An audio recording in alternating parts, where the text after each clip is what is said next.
Despite significant advances in neuroscience, many aspects of how the brain functions, particularly the mechanics of inner speech, or the voice inside your head, remain largely mysterious. Where does this inner voice come from? One widely accepted explanation of inner speech comes from Soviet psychologist Lev Vygotsky, who extensively studied child development. Vygotsky theorized that inner speech does not naturally occur as a biological process, but instead develops directly from social interaction. He proposed that from infancy to age 2, we lack inner speech entirely. As caregivers speak to us, we mimic their words and sentences, and between the ages of 2 and 7, we begin to use language aloud, even when the caregiver is absent. This stage is called private speech. From age 7 onward, private speech becomes internalized into inner speech. The transition occurs gradually, starting with talking aloud to oneself, then whispering, and finally speaking silently within one's mind. Studies using tools like the Vienna test system and Luria hand test, and even the game Simon Says, have shown that inner speech serves a variety of cognitive functions, including focus, attention, memory, and other areas of executive function. However, not all inner speech is the same. Broadly, it can be divided into 2 categories: inner monologue, where only one voice is present, and inner dialogue, where multiple voices are present.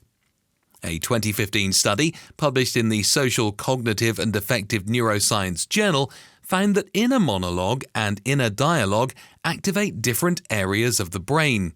Using fMRI scans, researchers examined participants engaging in both forms of inner speech. Participants were asked to imagine scenarios such as going to a school and talking to a teacher versus giving a speech to the student population, having a job interview versus delivering a presentation or pitch.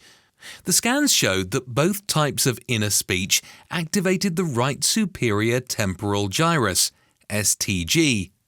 However, dialogic inner speech additionally engaged other regions, including the prefrontal cortex, the temporoparietal junction, and the left STG. Interestingly, these areas overlap significantly with regions activated during external conversations. This means that inner dialogue and inner monologue aren't just theoretical concepts, but are measurable in the brain as 2 distinct modes of thought. While much research has focused on inner speech, there has also been growing interest in its absence. Although there is no definitive data on how much of the population experiences inner speech, studies suggest its presence, or lack thereof, may affect individuals with ADHD and autism. Some people with ADHD may have diminished inner speech, which can impair executive functioning skills, while some individuals with autism report reduced inner speech or inner dialogue, which may impact social cognition and communication.